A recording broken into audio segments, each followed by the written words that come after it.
வணக்கம் மக்களே, எல்லோரும் எப்படி இருக்கீங்க? நல்லா இருப்பீங்க அப்படின்னு நினைக்கிறேன். இன்றைக்கி வந்து பார்த்தீங்கன்னா 12வது நாள் ஏஜ். ஓகேங்களா? இப்போ நீங்கள் பார்த்துட்டு இருக்கிறது வந்து பார்த்தீங்க அப்படின்னா 12 ஏஜ் ஆகுது இந்த கோழிகளுக்கு.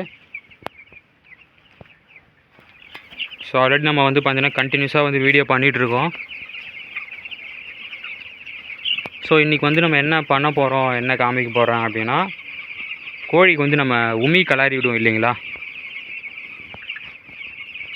உமியை வந்து நம்ம வந்து ஈரப்பதம் இல்லாமல் வந்து பார்த்துப்போம். ஸோ அது உமியை கலர்றது வந்து பார்த்திங்கன்னா, இப்போ நம்ம சின்ன ஏஜ் இல்லையா இது, இப்போ வந்து பார்த்திங்கன்னா ஈரம் வந்து அதிகமாக ஆகாது அப்படின்றதுனால நம்ம அப்படியேவும் விட முடியாது மக்களே. அதனால் வந்து பார்த்திங்கன்னா சிம்பிளாக வந்து நம்ம என்ன பண்ணலாம் அப்படின்னா, காலில் இந்த மாதிரி வந்து உமியில் இந்த மாதிரி பண்ணலாம்.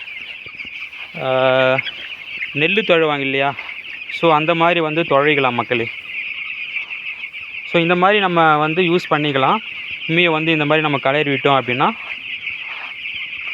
கொஞ்சம் ஈரப்பதம் வந்து பார்த்திங்க அப்படின்னா இல்லாமல் நல்லா காத்தோட்டமாக வந்து பார்த்திங்கன்னா ஈரப்பதம் இருக்காது.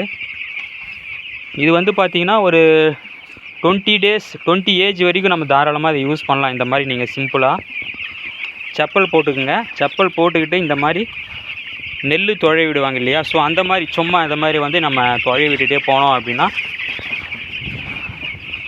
நல்லா இருக்கும்.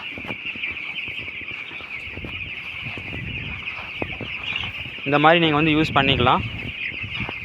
ஆஃப்டர் 25 டேஸ் 25 ஏஜுக்கு மேலே வந்து பார்த்தீங்கன்னா ஈரம் வந்து அதிகமாக இருக்கும். ஏன் அப்படின்னா கோழி வந்து வளர அதோட கழிச்சலமும் வந்து பார்த்திங்கன்னா அதிகமாக இருக்கும். சரிங்களா? கோழி வளர கழிச்சல் அதிகமாக இருக்கும், ஈரப்பதம் வந்து அப்போ அதிகமாக இருக்கும். அப்போ வந்து நம்ம இந்த மாதிரி பண்ண முடியாது. அப்போ வந்து நம்ம சொன்ன மாதிரி அந்த ராடு இருக்கு இல்லையா, ராடு வளைச்சி வச்சுருப்போம். ஸோ அதில் வந்து நம்ம பண்ணலாம். அது வரைக்கும் இந்த மாதிரி வந்து காலாலே பண்ணிக்கலாம். இப்படி பண்ணுறதுனால என்ன அப்படின்னா நமக்கு வந்து டைமிங் சேவ் ஆகும். ப்ளஸ் நம்ம ரொம்ப நேரம் வந்து பார்த்திங்கன்னா அந்த ராடை பிடிச்சி கீழே குனிஞ்சு தான் நம்ம வந்து கலரி விடுவோம். இதுமாரி பண்ணுறதுனால கொஞ்சம் வேலை ஈஸியாக இருக்கும் மக்களே. இப்போ பாருங்கள், இப்போ நம்ம இதெல்லாம் பண்ணியிருக்கோம். பாருங்கள் எப்படி இருக்குன்னு பாருங்கள். ஸோ இந்த மாதிரி நம்ம வந்து கீழே கலரி விட்டோம் அப்படின்னா ஈரப்பதம் இருக்காது. நமக்கு வந்து வேலை வந்து சுலபமாக இருக்கும் மக்கள். ஏன்னா குனியாமல் நம்ம வந்து இதை பண்ணிக்கலாம். அதே மாதிரி ஒவ்வொரு டைம் நம்ம வந்து பண்ணைக்குள்ளே போவோம் இல்லையா, கோழியை வந்து நம்ம வந்து ஓட்டி விட வந்து பண்ணைக்குள்ளே போவோம். அப்போ வந்து நம்ம போகும்போதே கூட வந்து இந்த மாதிரி வந்து காலால் பண்ணிகிட்டே போகலாம். நம்ம வந்து எப்போ போகிறோமோ போகும்போதெல்லாம் இந்த மாதிரி காலால் கலரி விட்டிங்க அப்படின்னா ஈரப்பதம் வந்து மோஸ்ட்லி இருக்காது மக்களே.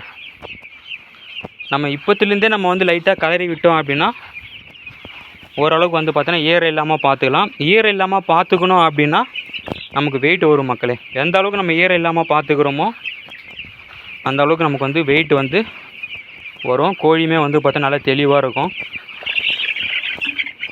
முடிஞ்ச அளவுக்கு வந்து பார்த்தீங்கன்னா நம்ம இந்த மாதிரி சிம்பிளான ட்ரிக் வந்து நம்ம யூஸ் பண்ணிக்கலாம். பட் ஆனால் வந்து இதை கேர்ஃபுல்லாக நீங்கள் செய்யணும். ஏன் அப்படின்னா இந்த மாதிரி நம்ம கலரி விடும்போது உமியில் வந்து ஏதாச்சும் ஆணியோ ஏதாச்சும் இருந்தது அப்படின்னா கண்டிப்பாக காலால் குத்திக்கும். அதனால் பண்ணும்போது கொஞ்சம் நல்லா கேர்ஃபுல்லாக பண்ணுங்கள். கம்பி இருக்கிறதுக்கு வாய்ப்பு இருக்குது. சின்னதாக ஆணி வந்து நம்ம வந்து தெரியாமல் கூட வந்து இதில் வீழ்ந்துட்டுருக்கோம். ஸோ அப்போ நம்ம இந்த மாதிரி காலால் பண்ணும்போது காலை குத்திக்கிறதுக்கு நிறைய வாய்ப்புகள் இருக்குது. அதனால் வந்து கொஞ்சம் கேர்ஃபுல்லாக பண்ணுங்கள். அவ்வளோதான் மக்களே. இந்த மாதிரி நீங்கள் வந்து சிம்பிளாக பண்ணிங்க அப்படின்னா உங்களுக்கு வந்து வேலை வந்து அந்த அளவுக்கு வந்து பார்த்தீங்கன்னா பெருசாக தெரியாதுங்க. பாருங்கள், அவ்வளோதான். இந்த மாதிரி நீங்கள் வந்து சிம்பிளாக செய்யலாம் மக்களே.